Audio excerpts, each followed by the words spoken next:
Hello everybody, welcome to your favorite channel for NEET Biology Preparation the Bio World. Ladies and gentlemen, आज के lecture में आप सभी को पता है हम लोग बात करने वाले हैं स्ट्रक्चर ऑफ एम्ब्रियो सैक के बारे में। आप सभी को पता होना चाहिए कि ये जो स्ट्रक्चर होता है जिसको हम एम्ब्रियो सैक बोलते हैं, इसी एम्ब्रियो सैक को हम लोग बोलते हैं फीमेल गैमेटोफाइट। तो सबसे पहला पॉइंट है एम्ब्रियो सैक एग्जैक्टली में है क्या। एम्ब्रियो सैक वो स्ट्रक्चर होता है जिसको हम फीमेल गैमेटोफाइट कहते हैं। So, number one point, what is embryo sac? What is embryo sac? तो हमको ये बोलना होगा कि एम्ब्रियो सैक वो स्ट्रक्चर है जिसको हम बोलते हैं फीमेल गैमेटोफाइट। हम इसको फीमेल गैमेटोफाइट क्यों बोलते हैं? बिकॉज एम्ब्रियो सैक जो है वो फीमेल गैमेट को प्रोड्यूस करने वाला है। फीमेल गैमेट का नाम आप अच्छे से समझते हैं। फीमेल गैमेट का मतलब होता है फीमेल गैमेटोफाइट वो स्ट्रक्चर होता है जो फीमेल गैमेट प्रोड्यूस करेगा और गैमेट का नाम होता है एग। Yes sir. तो एम्ब्रियो सैक एक फीमेल गैमेटोफाइट है और फीमेल गैमेटोफाइट वो कहलाता है जो फीमेल गैमेट को प्रोड्यूस कर जाता है और फीमेल गैमेट का नाम यहाँ पे एग कहलाता है। Yes everybody? Yes, very good. So embryo sac is what? Embryo sac is a female gametophyte, female gametophyte, ये फीमेल गैमेटोफाइट है। एंड ये जो फीमेल गैमेटोफाइट होता है वो प्रोड्यूस करता है female gamete. So they will produce egg को ही हम फीमेल गैमेट बोलते हैं। I think this concept is very clear. Yes sir, exactly. And doubt? Very good. हम लोग समझने की कोशिश करते हैं कि ये एम्ब्रियो सैक का स्ट्रक्चर क्या होता है। आपको पता होगा वीडियो नंबर 9 में हमने ऑलरेडी एम्ब्रियो सैक का स्ट्रक्चर का थोड़ा सा टुकड़ा हम लोगों ने ड्रॉ किया था। अब उस स्ट्रक्चर को हम डिटेल में ड्रॉ करेंगे और उसके डिटेल्ड एस्पेक्ट के बारे में सीखने की पूरी कोशिश करेंगे। Yes sir, here we go. तो ये है स्ट्रक्चर जो आपके सामने मैं ड्रॉ करने वाला हूं, इसी को हम बोलते हैं एम्ब्रियो सैक। ये जो स्ट्रक्चर है यही है एम्ब्रियो सैक। Yes sir. ये जो एम्ब्रियो सैक होता है ये एक मेगास्पोर से, ये जो एम्ब्रियो सैक है वो एक मेगास्पोर से बनता है। इसके अंदर जो मेगास्पोर मदर सेल थे उनके पास स्पोरिक मियोसिस हुआ था, 4 मेगास्पोर बने थे और 4 मेगास्पोर में से 3 मेगास्पोर मर गए थे, डाई हो गए थे, डीजनरेट हो गए थे। एक जो बच जाता है, एक जो रह जाता है, उसी को हम लोग क्या बोलते हैं? फंक्शनल मेगास्पोर बोलते हैं। क्या बात है। और ये जो फंक्शनल मेगास्पोर है इसके अंदर एक न्यूक्लियस है। वो न्यूक्लियस मैं कल का लेक्चर रिपीट कर रहा हूँ। यस सर, मतलब वीडियो नंबर 9 रिपीट कर रहा हूँ। वो एक न्यूक्लियस 3 बार माइटोसिस करता है। कितनी बार माइटोसिस करता है? 3 बार माइटोसिस करता है। और जब वो 3 बार माइटोसिस करता है तो 1 से 2, 2 से 4 और 4 से 8 न्यूक्लियस बनते हैं। उसमें से जो 3 न्यूक्लियस होते हैं वो ऊपर चले जाते हैं। न्यूक्लियस के साथ साथ वो थोड़ा सा साइटोप्लाज्म या प्रोटोप्लाज्म भी लेते हैं। एंड यहाँ पे 3 न्यूक्लियस आते हैं। सो ये रहा एक nucleus, this is called second nucleus and this is called third nucleus. ये जो तीनों न्यूक्लियस जो आपको दिखाई दे रहा है, ये तीनों न्यूक्लियस को हम कहते हैं एंटीपोडल सेल। Very good. क्या कहते हैं हम इन तीनों को? इन तीनों को हम कहते हैं antipodal cell. So all this 3 are called as antipodal cell. Antipodal cell को हम शॉर्ट में एपीसी कहते हैं और एपीसी के जो सेल्स होते हैं वो सभी के सभी सेल हैप्लॉइड होते हैं। तो अगर आपको नीट ने पूछा कि एपीसी के सेल कैसे हैं, तो ये हैप्लॉइड है, एन रहता है। प्लांट की बॉडी में लीफ का सेल, रूट का सेल, स्टेम का सेल, ये सभी सेल कैसे होते हैं? डिप्लॉइड होते हैं। अगर नीट ने आपको पूछा कि डिप्लॉइड सेल में या लीफ सेल में 24 क्रोमोसोम है, तो एंटीपोडल सेल में कितने क्रोमोसोम होंगे? तो 12 क्रोमोसोम होंगे। एकदम सिंपल और आसान भाषा में इसका आंसर होता है। Yes sir. तो यहाँ पे 8 सेल है। कितने सेल है? 8 सेल है। 8 न्यूक्लियस है। 8 न्यूक्लियस है और सेल कितने हैं मैं आपको थोड़ी देर में बताता हूँ। जरा फोकस कीजिए पहले। तो ये है 3 एंटीपोडल सेल, इनका जनसंख्या है 3। ये 3 है और एग्जैक्टली सेंटर में नीचे की साइड में एक अंडे का सेल है। So this is called as one egg cell. ये एग सेल है। तो ये जो बड़ा वाला सेल आपको दिखाई दे रहा है नीचे के साइड में, इसको हम एग सेल कहते हैं। तो we call it as a egg cell. ये एग है। एग बचपन से हैप्लॉइड होता है, तो ऑब्वियसली ये भी हैप्लॉइड होगा। So it is going to be haploid. अब ये अंडा जो है, अंडा का मतलब होता है शहजादी, अंडा का मतलब होता है राजकुमारी। और ये जो राजकुमारी है ये हमेशा अपनी सहेलियों के साथ रहती हैं। तो ये जो एग है ये भी 2 सेल के साथ रहता है, और उन 2 सेल को हम सिनर्गिड सेल बोलते हैं। यस, सो यहाँ पे ये हो गया एक सिनर्गिड सेल, और ये हो गया दूसरा सिनर्गिड सेल। अब आप ध्यान से समझिए, ये जो सिनर्गिड सेल है और ये इसका न्यूक्लियस हो गया, ठीक है, this is called as a nucleus of the synergid, है ना। अब ये जो सिनर्गिड सेल है ना, इसका जो प्लाज्मा मेम्ब्रेन है, इसका सेल वॉल साइटोप्लाज्म की तरफ फिंगर लाइक प्रोजेक्शन देता है। Can you see this finger like projection? और ये जो दूसरा सिनर्गिड है इसका भी साइटोप्लाज्म या सेल वॉल अंदर के साइड में प्रोजेक्शंस देता है। Is that clear? I think this concept is very very clear. आप देख सकते हैं ये जो 2 सेल है, सिनर्गिड सेल है, इनका जो प्रोटोप्लाज्म होता है, इनका जो सेल वॉल होता है, वो finger like, mass of finger like projection. Yes sir, they give rise to mass. Mass का मतलब नंबर में फिंगर लाइक प्रोजेक्शंस होते हैं, और ये फिंगर लाइक प्रोजेक्शन को हम कहते हैं फिलीफॉर्म एपेटस। इसका क्या काम होता है वो आज के लेक्चर में, इसी लेक्चर में हम तीनों के बारे में, सभी कंपोनेंट के बारे में बात करेंगे। लेडीज एंड जेंटलमैन, सो इसका नाम होगा, ये जो दोनों सेल हैं इनका नाम होगा सिनर्गिड सेल, सिनर्गिड। और ये सेल भी कैसा होगा? हडिप्पा हैप्लॉइड होगा। ये दोनों को एक साथ हम लोग बोलते हैं एग एपरेटस। ये तीनों को मतलब, दोनों को मतलब अंडे को और सिनर्गिड। तो सिनर्गिड कितने सेल है? 2 सेल है। तो ये तीनों को टुगेदर, बाबू यहां फोकस करते रहो, अंडा का हो गया 1 सेल, और 2 सेल कितने हो गए? सिनर्गिड के। ये तीनों सेल को हम एक साथ एग एपरेटस बोलते हैं। क्या बोलते हैं बच्चों हम इसको? एग एपरेटस बोलते हैं। सो अगर नीट ने आपको सवाल पूछा कि एग एपरेटस क्या है, तो आपको बोलना है एग एपरेटस में 3 सेल आते हैं। अगर नीट ने पूछा कि एग एपरेटस क्या है और इसमें कितने सेल आते हैं, तो आपको जवाब देना है एग एपरेटस में 3 सेल आते हैं। एक जो सेंटर का सेल है उसको हम लोग अंडा बोलते हैं, एग बोलते हैं, और अंडा दोनों साइड से सराउंडेड रहता है सिनर्गिड सेल से। सो आई थिंक आप इसको अच्छे से बता सकते हैं। अब आपको ये सीखना है कि यहाँ पे सेंटर में there is going to be 2 cell. Center में 2 न्यूक्लियस थे। यस सर, ये एक न्यूक्लियस है और ये दूसरा न्यूक्लियस है। Is that clear? तो मैं क्या करता हूँ, सेंटर का चीज बाहर ड्रॉ करता हूँ। ये दोनों न्यूक्लियस थे। Is that clear? ये पहले थे, बिगनिंग में थे, है ना। ये जो बिगनिंग में सेल थे इनको हम लोग बोलते हैं पोलार न्यूक्लियाई। क्या बोलते हैं हम इनको? We always call it as a polar nuclei बोलते हैं इसको। So we will call it as a polar nuclei. कल ही मैंने आपको बताया था कि ये जो 2 पोलार न्यूक्लियाई हैं, ये एक दूसरे से फ्यूज हो जाते हैं, और फ्यूज होके एक सेल बनाते हैं, और वो एक सेल इस एम्ब्रियो सैक का सबसे बड़ा वाला सेल होगा। क्या सर? सबसे बड़ा वाला सेल होगा। Is that clear? तो ये जो सबसे बड़ा वाला सेल है इसको हम लोग बोलते हैं सेंट्रल सेल। बिगनिंग में इसके पास एक ही न्यूक्लियस, 2 न्यूक्लियस रहेंगे। बिगनिंग में इसके पास 2 न्यूक्लियस रहेंगे। 2 पोलार न्यूक्लियाई है, तो एक पोलार न्यूक्लियाई का एक न्यूक्लियाई जो कि हैप्लॉइड है, ये न्यूक्लियाई है वो हैप्लॉइड है, तो एक न्यूक्लियस हैप्लॉइड है। जब ये दोनों क्या हो जाते हैं, जब ये दोनों एक दूसरे से क्या हो जाते हैं, फ्यूज हो जाते हैं, तो ये डिप्लॉइड न्यूक्लियस बनाएगा। तो ये जो सेल इस समय आपको दिखाई दे रहा है इस पर्टिकुलर डायग्राम में, इस पर्टिकुलर सेल को हम लोग हमेशा बोलते हैं सेकेंडरी न्यूक्लियस बोलते हैं। We call it as a secondary nucleus.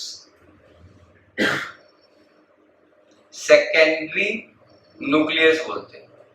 और अगर मैं पूछूं कि सेकेंडरी न्यूक्लियस हैप्लॉइड है या डिप्लॉइड है, तो आपको ये जवाब देना होगा कि ये सेल डिप्लॉयड है। डिप्लॉयड का मतलब होता है टू सेट ऑफ क्रोमोसोम, इनके पास double set of chromosome number present होता है। तो एंटीपोडल सेल पहला सेल है, सेकेंडरी न्यूक्लियस है और फिर एग सेल या सिनर्गिड है। ये तीनों के बारे में हमको आज के लेक्चर में डिटेल में इनकी पढ़ाई करनी है। यस सर, सो एवरीबॉडी वक्त आ गया है कि हम लोग अपना लेक्चर स्टार्ट कर सकते हैं। Is that clear? तो सबसे पहला पॉइंट मैं ये बताना चाहूंगा, हम लोग सबसे पहले अंडे से स्टार्ट करते हैं, बिकॉज अंडा इज द सबसे वैल्यूएबल स्ट्रक्चर जो है वो यहाँ पे वही है। तो ये फीमेल गैमेटोफाइट है। फीमेल गैमेटोफाइट वो प्लांट क्या है, लाता है जो फीमेल गैमेट दे जाता है, इसलिए मैं अंडे को ज्यादा वैल्यू देने जा रहा हूँ। यस सर, तो सबसे पहला कंपोनेंट इस स्ट्रक्चर में पाया जाता है जिसको हम बोलते हैं एग, अंडा। अब ये जो अंडा होता है, अंडे को हमने नाम दिया हुआ है oosphere। क्या नाम दिया हुआ है?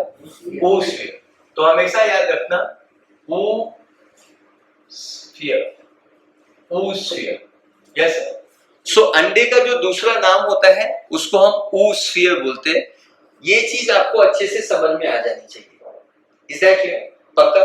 और ये अंडा जो होता है वो बचपन से हैप्लॉइड होता है, मतलब सिंगल सेट ऑफ क्रोमोसोम होता है। तो ये पहला सेल था हमारे एम्ब्रियो सेट का सबसे पहला और सबसे इंपॉर्टेंट, मतलब लीडिंग रोल जो है आज के वीडियो में, वो रोल इसको प्ले करना है अंडा। That is nothing but the oosphere बोलते हैं इसको। याद रखिएगा, जायगोट का दूसरा नाम oosphere रहता है, तो इसको हम oosphere बोलते हैं। और इसको आप बिल्कुल कंफ्यूज नहीं हो जाइएगा। Yes sir, okay. अब हम लोग जो दूसरा सेल बात करते हैं वो ये राजकुमारी है, अंडा राजकुमारी है। तो राजकुमारियों की दो सहेलियां हैं, सिनर्गिड्स है, तो उनके बारे में हम लोग बात करते हैं। सो जो दूसरा टाइप ऑफ सेल रहता है उसको हम कहते हैं सिनर्गिड सेल। यस, सिनर्गिड्स कहते हैं। ये जो सिनर्गिड रहता है ये बचपन से हैप्लॉइड रहता है। सिनर्गिड के बहुत सारे नाम हैं। इसका पहला नाम है कि हम इसको कोऑपरेटिव सेल बोलते हैं। क्या बोलते हैं? इसका पहला नाम क्या है? It is called as a cooperative cell. It is called cooperative cells. अगर आपको ये नाम पसंद नहीं है तो इसको तीसरा नाम भी दिया हुआ है परमपिता परमेश्वर ने। ये है कोऑपरेटिव सेल, इसका दूसरा नाम, और इसका तीसरा नाम है मदद करने वाला सेल। मदद करने वाले सेल को क्या कहते हैं? Help cell. तो हेल्प सेल, तो ये है help cell also. Yes, exactly, ये है हेल्प सेल। अब हम लोग बात करने वाले हैं कि सिनर्गिड सेल में क्या खास बात होती है और इस सिनर्गिड सेल का क्या फंक्शन होता है। ध्यान से समझिए। तो आपको ये समझना है सिनर्गिड सेल जो होता है इसका सबसे पहला पॉइंट ये है कि synergids are two in number. सबसे पहले ये these are two in number, so they are two in number. ये सबसे पहला पॉइंट है जो हर बच्चे को ये बात समझ में आ जानी चाहिए कि they are going to be two in number, दो नंबर में पाया जाता है।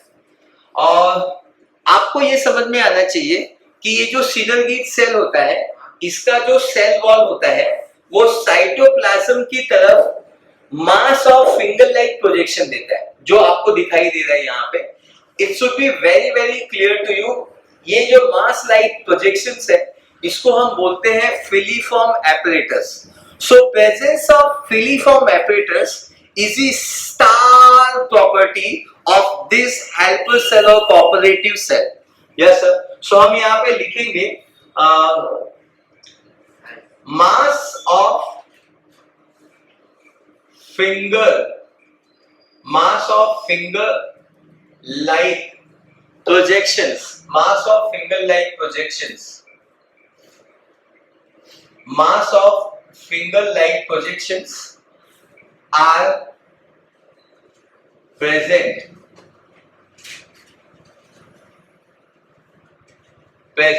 in synergy, in synergies. Yes sir, ये जो mass of finger like projections है which are present in synergy, यही यही जो स्ट्रक्चर है इसी को हम लोग क्या कहते हैं? So ladies and gentleman, mass of finger like projection are present in the synergid. Yes sir. और ये जो सिनर गिड है, ये जो फिंगर लाइक प्रोजेक्शन जो बने हुए हैं आपको यहाँ पे जो दिखाई दे रहा है, इसी को हम बोलते हैं फिलीफॉर्म एपरेटस। क्या कहते हैं इसको हम? Filiform apparatus. तो मैं यहाँ पे लिखता हूं, it is called filiform apparatus.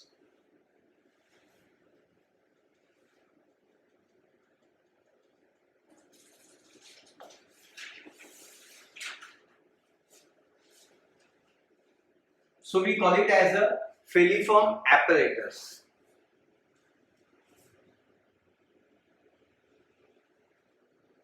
Yes sir. इसको हम बोलते हैं फिलीफॉर्म एपरेटस। अब ये जो फिलीफॉर्म एपरेटस है, ये जो फिलीफॉर्म एपरेटस है, ये पोलन ट्यूब को एंट्री देता है, मतलब पोलन ट्यूब को गाइड करता है ताकि वो एग की तरफ आए। तो जरा समझने की कोशिश करते हैं कि ये जो सिनर्गिड सेल है उसका फ्यूचर क्या होगा। ये दोनों के दोनों सिनर्गिड सेल अल्टीमेटली डाई होने वाले हैं।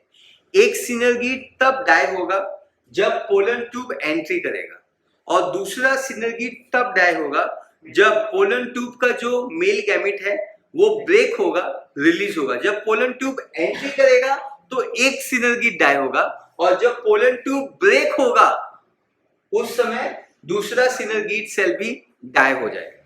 तो हम यहाँ पे लिखते हैं what is the future of synergid. अंडे का फ्यूचर आप सभी को पता है, अंडे का फ्यूचर भी मैं यहाँ पे लिख दूंगा। अंडा जो है वो मेल गैमेट को फर्टिलाइज करेगा, तो इसका फ्यूचर बहुत ही बढ़िया है। Is that clear? तो जरा सीखने की कोशिश करते हैं कि what is the future of synergids. one of synergid will die with the entry of pollen tube.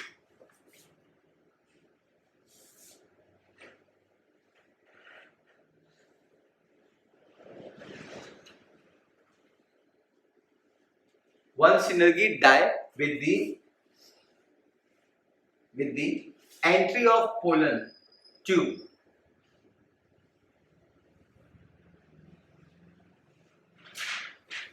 Entry of pollen tube. Entry of pollen tube. Is that it? Entry of pollen tube से वो die होगा.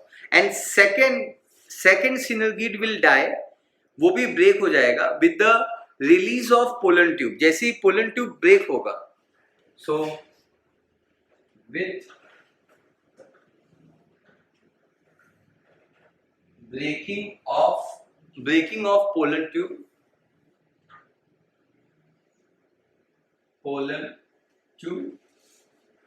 who will die? Second synergid cell will also die.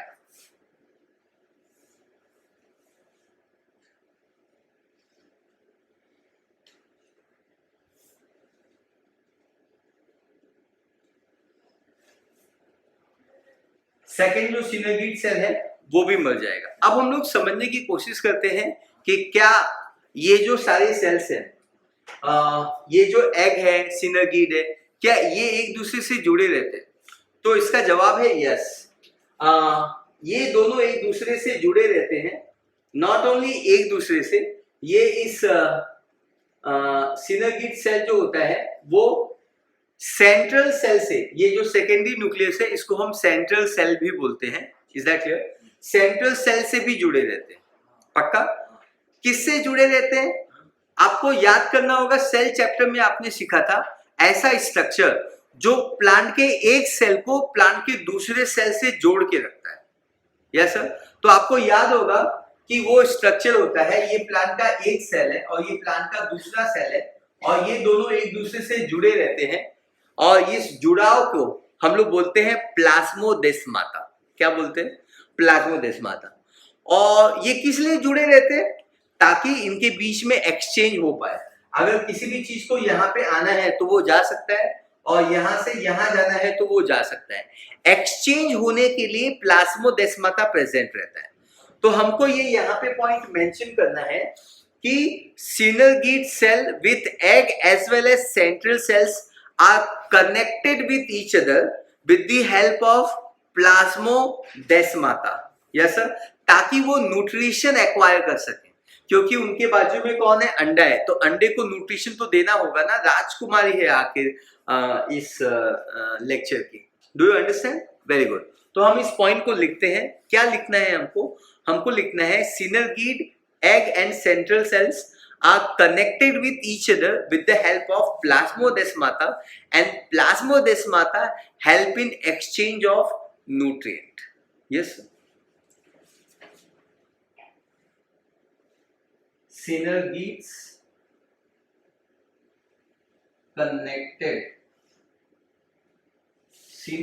connected with egg and central cell.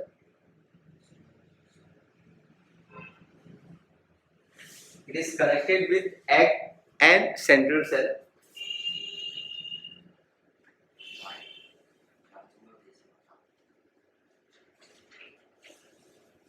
by plasmodesmata, है ना, plasmodesmata. अब हम लोग जा रहे हैं बात करने कि ये जो सिनर्गिड सेल है उसका क्या फंक्शन है। We gonna talk about the function of synergid cell. तो ये सिनर्गिड के फंक्शंस के बारे में बात करते हैं। आई थिंक हम यहाँ से डिस्कस कर सकते हैं क्योंकि we don't have a space. तो हम यहाँ पे टाइटल लिखते हैं function of synergid cell, function of synergids. चल, तो क्या फंक्शन बताना चाहेंगे आप? सबसे पहला फंक्शन, ये जो सिनर्गिड होता है वो गाइड करता है polar tube. It will guide the polar tube. पक्का? Very good. तो हम इस पॉइंट को लिखते हैं। सो पहला फंक्शन है it will guide pollen tube. Pollen tube को गाइड करता है। Yes sir. तो ये पहला पॉइंट है जो आपको अच्छे से क्लियर हो गया है कि ये पोलर ट्यूब को गाइड करता है 100%। दूसरा पॉइंट क्या है? What is the function of synergid? Synergid का दूसरा फंक्शन क्या है ये आपको सीखना होगा। जब पोलन ट्यूब आता है तो वो काफी प्रेशर से आता है क्योंकि पोलन ट्यूब अपने ग्रोइंग स्टेज में है ना। क्योंकि अगर right type of pollen grain stigma पे आ गया है तो वो न्यूट्रिएंट को एब्जॉर्ब करेगा और बहुत ही तेजी से वो ग्रो होगा। और जब वो ग्रो होगा तो वो क्या अप्लाई करेगा? प्रेशर अप्लाई करेगा। Yes sir. तो प्रेशर में अंडा, एग, मुझे मालूम है कि पोलन ट्यूब के अंदर 2 मेल गैमेट है, उसमें से एक मेल गैमेट एग को फर्टिलाइज करेगा। लेकिन अगर कोई भी पोलन ट्यूब प्रेशर में आएगा तो वो एग को डिस्ट्रॉय भी तो कर सकता है ना। तो it is very very important कि पोलन ट्यूब जब एंटर कर रहा है तो उसके स्पीड को, उसके शॉक को, उसके फोर्स को कोई तो बर्दाश्त करे। कोई तो सेल रहे जो एग को प्रोटेक्ट करे और पोलन ट्यूब के शॉक को एब्जॉर्ब करे। तो वो सेल कौन होता है? सिनर्गिड सेल होता है। Ladies and gentleman, what is the function of synergid? Synergid cell act as a shock absorber. वो पोलन ट्यूब के शॉक को एब्जॉर्ब करता है। इज इट क्लियर बच्चों? यस, एवरीबडी ऑनलाइन है ना? ओके। सो हम लिखते हैं यहाँ पे it absorb shock, it act as shock absorber,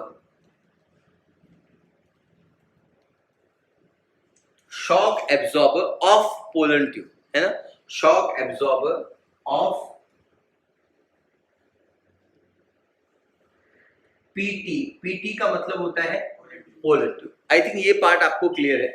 सिनर्गिड का तीसरा फंक्शन भी है। Yes sir, is that clear? Nourishment करना। यस सर, नरिशमेंट करना। किसका नरिशमेंट करना? खुद का पहले नरिशमेंट करना और साथ में अंडे का नरिशमेंट करना। अंडा is a Rajkumari. Yes sir. तो राजकुमारी को न्यूट्रिशन की जरूरत पड़ेगी। Yes sir. ऑब्वियसली ये कैसे न्यूट्रिशन प्रोवाइड करेगा? ये जो सिनर्गिड है वो बाहर किससे अटैच है? न्यूसेलस के सेल से। बाहर न्यूसेलस सेल्स था, कल मैंने बताया था आपको। तो न्यूसेलस का जो सेल है it act as a nutrient और वो कुछ न्यूट्रिएंट ये सेंट्रल सेल से भी एब्जॉर्ब करता है। तो it act as a absorber of nutrient. ये न्यूट्रिएंट एब्जॉर्ब करता है और वो न्यूट्रिएंट वो अंडे को देता है और अंडे का इससे नरिशमेंट होता है। इसलिए हमारा फंक्शन होगा the function of synergid is to bring about the nourishment of the egg. लिखता हूं मैं, यस सर। तीसरा function,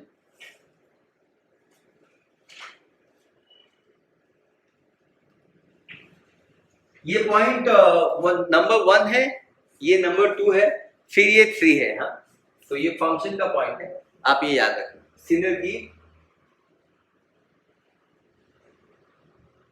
help in nourishment of egg by absorbing nutrition from the nucellus.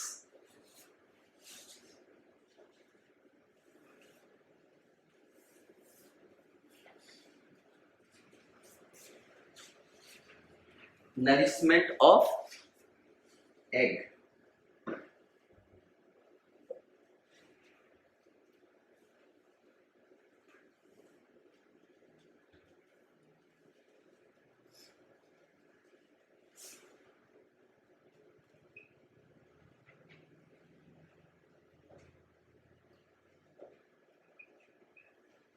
By absorbing nutrient from nucellus. Yes sir. So ये सारी information थे हमारे सिनर्गिड के बारे में। मैं एक बार रिपीट कर देता हूँ सारी बातें। Yes sir. हाँ, सबसे पहला सवाल, नीट के कैसे कैसे सवाल पूछे जाएंगे। एग एपरेटस क्या है, तो आपको बोलना है एग एपरेटस में कितने सेल आते हैं? 3 सेल आते हैं। एक होगा अंडा, दो होंगे सिनर्गिड सेल। तीसरा सवाल पूछा जाएगा सिनर्गिड हैप्लॉइड है या डिप्लॉइड है, और उसके बेसिस पे आपको क्रोमोसोम नंबर कैलकुलेट करने के लिए आएगा। तो ये हैप्लॉइड है और अंडा भी हैप्लॉइड है। तीसरा सवाल पूछा जाएगा सिनर्गिड सेल कितने हैं, आपको बोलना है ये जस्ट 2 है, 3 नहीं है। एपीसी एंटीपोडल सेल 3 है, सॉरी 3 है, लेकिन सिनर्गिड सेल इज ऑलवेज 2। अगला सवाल पूछा जाएगा कि इसके कौन कौन से नाम है और इसको हेल्प सेल क्यों बोलते हैं। इसको हेल्प सेल क्यों बोलते हैं? क्योंकि ये हेल्प करता है, पोलन ट्यूब की एंट्री को हेल्प करता है, मेल गैमेट को अंदर आने में ये कोऑपरेट करता है। अगर ये हेल्प नहीं करता सिनर्गिड तो पोलन ट्यूब एंटर ही नहीं कर पाता। Is that clear? Very good. Then they are 2 in number. हाँ, और ये किस वजह से हेल्प करता है? इसके स्ट्रक्चर में स्पेशल चीज क्या है? तो वो स्पेशल चीज है फिलीफॉर्म एपरेटस। बहुत सारे बच्चों को ये फिलीफॉर्म एपरेटस समझता ही नहीं। आप एक बार ध्यान से सुन लो। फिलीफॉर्म एपरेटस वो एपरेटस कहलाता है, सिनर्गिड सेल में ये पाया जाता है जब सिनर्गिड सेल का सेल वॉल साइटोप्लाज्म में एक्सटेंड होता है, फिंगर लाइक प्रोजेक्शन बनाता है। तो ये जो फिंगर लाइक प्रोजेक्शन है, इस फिंगर लाइक प्रोजेक्शन को ही हम फिलीफॉर्म एपरेटस बोलते हैं। फिलीफॉर्म एपरेटस मतलब finger like apparatus. This are the finger like projection जो मैंने इस डायग्राम में ड्रॉ किया हुआ है। इसका काम क्या होगा? ये शॉक को एब्जॉर्ब करेगा और पोलन ट्यूब को एंट्री करेगा, पोलन ट्यूब को एंट्री करेगा, गाइड करेगा, एग के तरफ पहुंचाने में गाइड करेगा। इसका फ्यूचर क्या है? इसका फ्यूचर कुछ अच्छा नहीं है, क्योंकि ऑब्वियसली दे डाई। पहला तब मरता है जब पोलन ट्यूब एंट्री करता है, दूसरा तब मरता है जब पोलन ट्यूब ब्रेक होता है अंदर और अपना सिक्रीशन रिलीज करता है। तो उसके प्रेशर की वजह से दूसरा सिनर्गिड भी मर जाता है। Is that clear? तो आपने देखा होगा जब बर्थडे पार्टी होती है बाहर हॉल में, तो बहुत एक बलून को फुगाया जाता है और उसको फोल्डिंग की जाती है, उसकी डिजाइनिंग बनाई जाती है। Is that clear? बलून की डिजाइनिंग बनाई जाती है। तो वो जो बलून है, अभी उसमें एयर प्रेशर ज्यादा हो गया है, अगर उसको थोड़ा सा भी टच किया तो वो ब्रेक हो जाता है। Is that clear? फिलीफॉर्म में भी ऐसा ही है। फिलीफॉर्म का जो प्लाज्मा मेम्ब्रेन है उसको एक साइड से फोल्ड कर दिया गया है, तो वो एकदम टाइटफुल हो गया है, टाइटफुल मतलब मजबूत हो गया है। तो वो पोलन ट्यूब के एंट्री के शॉक को एब्जॉर्ब करेगा खुद ब्रेक होके, क्योंकि पहला पोलन ट्यूब मरता है, और दूसरा तब मरेगा जब पोलन ट्यूब अपना सिक्रीशन रिलीज करेगा। क्योंकि पोलन ट्यूब के अंदर 3 चीजें हैं, उसके अंदर ट्यूब न्यूक्लियस है, उसके अंदर 2 मेल गैमेट है, 2 मेल गैमेट है और एक ट्यूब न्यूक्लियस है। अचानक में 3 लोग एंट्री कर देंगे एम्ब्रियो सैक में, तो वो सेल मरेगा जो प्रेशर में ज्यादा था, और तो दूसरा सिनर्गिड सेल भी इसी समय मरता है। आई थिंक मुझे समझ में आया है। Yes sir, is that clear? अब हम लोग जा रहे हैं अपने तीसरे मेंबर की तरफ बात करने, that is nothing but the secondary nucleus के बारे में। Yes, I need to rub the board and that's what we do. Hello everybody, welcome again. हम लोगों ने अभी भी पढ़ाई की एग एपेटस के बारे में। अब हम लोग बात कर रहे हैं सेकेंडरी न्यूक्लियस के बारे में। डाउट है आपको? बोलिए, क्या डाउट है? सर, जब पोलन ट्यूब एंट्री करेगा तब वो कहां से एंट्री करेगा? पोलन ट्यूब कहां से एंट्री करेगा? सवाल है कि पोलन ट्यूब कहां से एंट्री करेगा। तो पोलन ट्यूब को एंट्री करने के रास्ते तीन रास्ते पाए जाते हैं मोस्टली। पहला रास्ता है वो माइक्रोपाइल के थ्रू एंटर करेगा, यहां से सिनर्गिड के थ्रू। Is that clear? पहला, इस फिनोमिनन को पोलोगैमी बोलते हैं। वो साइड से भी एंट्री कर सकता है। इस फिनोमिनन को मीसोगैमी बोलते हैं और ये हम आगे सिलेबस में जरूर सीखेंगे। Is that clear? तो यहां से पोलोगैमी, अगर नीट ने पूछा कि पोलन ट्यूब ने एंट्री किया माइक्रोपाइल से, तो आप बोलने का फिनोमिनन पोलोगैमी। अगर नीट ने पूछा कि पोलन ट्यूब ने एंट्री किया साइड से, साइड में कौन है? इंटेगुमेंट है। इंटेगुमेंट है साइड में, कवरिंग। वहां से ब्रेक करके किया, पेनिट्रेट एंट्री किया तो मीसोगैमी। और अगर ऊपर से एंट्री किया तो चैलेजोगैमी, क्योंकि ऊपर कौन है? चैलेजा। माइक्रोपाइल के सामने जो भी आएगा, ए दुनिया उसको चैलेजा लैंड किया जाएगा। तो चैलेजा से आए तो चैलेजोगैमी। समझ में आया? नेक्स्ट क्वेश्चन है, और कोई डाउट? सर, वो फिर सिनर्गिड से क्यों एंट्री? अच्छा, देखिए बच्चों, आपको समझना है कि एंट्री वो कहां से भी करे। वो ऊपर से एंट्री कर सकता है, साइड से भी कर सकता है, लेकिन वो उसको आना कहां है? उसको आना है सिनर्गिड की तरफ। क्यों? क्योंकि सिनर्गिड ऐसा केमिकल सिक्रीट करेगा जो पोलन ट्यूब को गाइड करेगा, अट्रैक्ट करेगा। Is that clear? तो हमने यहां पे लिखा हुआ था गाइड पोलन ट्यूब, आप लिख दीजिए यहां पे by secretion, by their secretion, है ना? By their secretion, by their secretion, by their secretion वो गाइड करता है ना? अब हम आगे जाएं। अब हम तीसरे सेल, पहला क्या था? अंडा, एग। दूसरा सिनर्गिड। अब हम तीसरे सेल के बारे में बात कर रहे हैं, which is nothing but the secondary nucleus. तो इसको हम सेंट्रल सेल बोलते हैं। इसको हम सेंट्रल सेल बोलते हैं। इसको हम मेरे ख्याल से वेजिटेटिव सेल भी बोलते हैं। नहीं, हम इसको फ्यूजन न्यूक्लियस या डेफिनेट न्यूक्लियस भी बोलते हैं। फ्यूजन न्यूक्लियस, या हम इसको डेफिनेट न्यूक्लियस, डेफिनाइट न्यूक्लियस। लेकिन हमारे एनसीईआरटी में ये ज्यादा फेमस किस नाम से है? Secondary nucleus.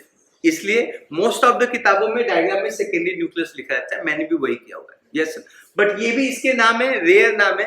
सेंट्रल सेल दूसरा इंपॉर्टेंट नाम है और सेकेंडरी न्यूक्लियस सबसे नंबर 1 पे है। बाकी ये दोनों शायद आपको जरूरत नहीं है, बट फिर भी आप लिख लीजिए। तो इसका तीसरा नाम है secondary nucleus. Is that secondary nucleus? तो सबसे पहले आप ये समझ लीजिए कि ये लार्जेस्ट सेल है। यस, ये इस स्ट्रक्चर का लार्जेस्ट सेल है। So it is the largest cell. ये लार्जेस्ट सेल है ना? ये लार्जेस्ट सेल है। ये पहला पॉइंट है जो आपको समझ में आना चाहिए। दूसरा पॉइंट आपको ये समझ में आना चाहिए कि it is formed by the fusion of 2 polar nuclei. Yes sir, formed by fusion of 2 polar nuclei। 2 polar nuclei के फ्यूजन से ये बनता है। इसका फ्यूचर क्या है? इसका फ्यूचर बहुत अच्छा है, क्योंकि ये फर्टिलाइज करेगा। और हाँ, सबसे इंपॉर्टेंट जो हम भूल गए यहाँ पे, ये सेल हमेशा डिप्लॉयड रहेगा। कैसा रहेगा? डिप्लॉयड रहेगा। इसका फ्यूचर बहुत ही अच्छा है। ये फर्टिलाइज करेगा एक मेल गैमेट से और ये आपको बना के देगा 3n वाला सेल, क्योंकि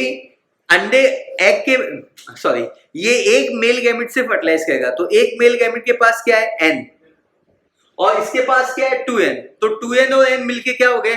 3n। Yes sir. तो इसका फंक्शन जरा सीख लेते हैं। It fertilized with the male gamete, one of the male gamete. Yes, one now. Fertilize with one of the male gamete.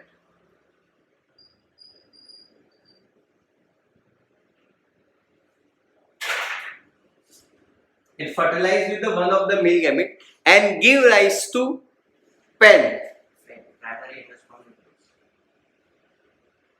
Give rise to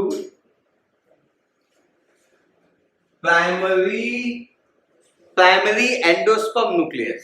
Primary endosperm nucleus. Yes sir. और ये nucleus होगा वो 3n होगा और ये endosperm बनाएगा. So it will form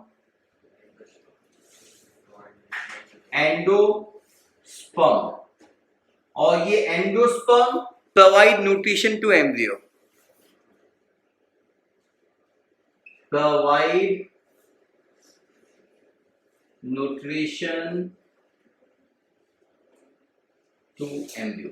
but ये सारी घटनाएं तब होंगी आफ्टर फर्टिलाइजेशन. फिलहाल हम लोगों ने फर्टिलाइजेशन सीखा नहीं है, बट आप सीख लीजिए. Central cell, secondary nucleus diploid रहेगा. लार्जेस्ट सेल है एम्ब्रियो सैक का. नीट का सबसे फेवरेट सवाल है, who is the largest cell of embryo sac. तो आपको जवाब देना है लार्जेस्ट सेल कौन है? Secondary nucleus. Formed by the fusion of two polar nuclei. It fertilized with one of the male gamete and give rise to primary endosperm nucleus 3n and it form endosperm provide nutrition to embryo. I think ये सारा part आपको clear हो गया है और अब हम आखिरी एग्जांपल APC के बारे में बात करने जा रहे हैं. क्या बात है, क्या बात है, क्या परफॉर्मेंस है. तो आप देख सकते हैं इस समय हमारी इलेक्ट्रिसिटी चली गई है और हम इस लेक्चर के जो लास्ट के 5 मिनट हैं वो हम स्क्रीन पे रिकॉर्ड करेंगे आपके सामने. Ladies and gentleman, welcome again. Here we go. Ladies and gentleman, अभी तक आपने सीखा नंबर 1 सेल. ये है डायग्राम जिसके बारे में हम बात कर रहे थे. अब तक हमने सीखा नंबर 1 एग के बारे में, नंबर 2 हमने सिनर्गिड के बारे में सीखा, नंबर 3 हमने सेंट्रल सेल या सेकेंडरी न्यूक्लियस के बारे में सीखा और अब इस वीडियो का जो आखिरी हिस्सा है वो बात करने वाले हैं हम लोग एंटीबॉडी सेल के बारे में. तो चलो आगे बढ़ते हैं. सबसे पहली चीज है जो आपको अच्छे से समझ में आ जानी चाहिए यहाँ पे कि हम लोग सीखने वाले हैं एंटीपोडल सेल. लिखता हूं मैं यहाँ पे एंटीपोडल सेल. नंबर 1 एग था, नंबर 2 सिनर्गिड था, नंबर 3 सेंट्रल सेल था. तो इसका नंबर हो जाता है नंबर 4 एंटीपोडल सेल. जब मैं एंटीपोडल सेल के बारे में बात करता हूँ तो ये एक वो सेल होता है जो चैलाइजल एंड पे पाया जाता है. तो इसका सबसे पहला पॉइंट होगा इट इज फाउंड एट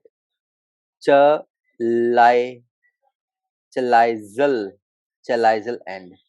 तो ये चैलाइजल एंड पे पाया जाता है. ये सबसे पहला पॉइंट है जो आपको समझ में आना चाहिए.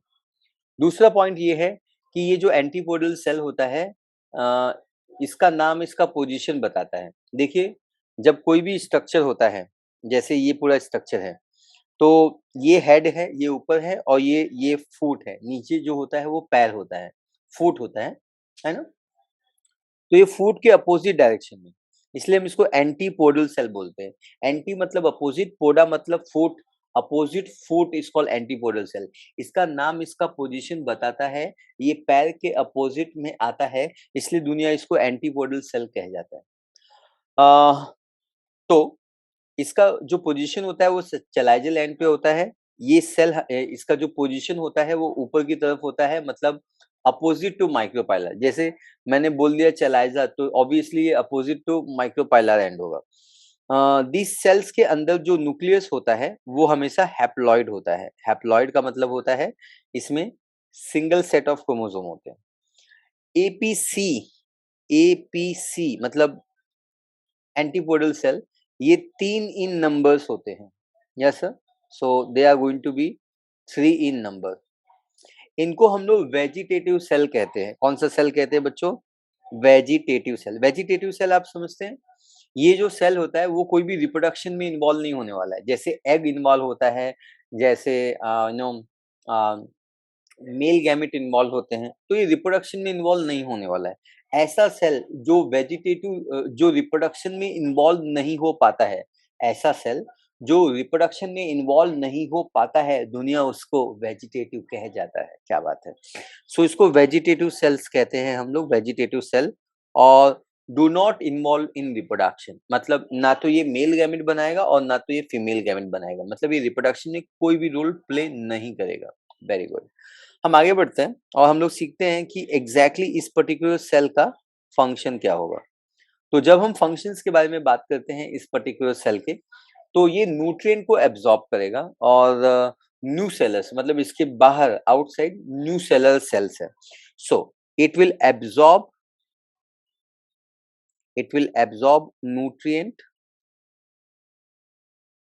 nutrients from new cellus and pass it to embryo sac, पास खुद भी लेगा and pass it to embryo sac. अगर मैं पूछूं कि इसका फ्यूचर क्या है, in future it will degenerate. So in future मतलब जब फर्टिलाइजेशन हो गया है तो वक्त आ गया है कि ये सेल को अभी जाना होगा। In future this cell are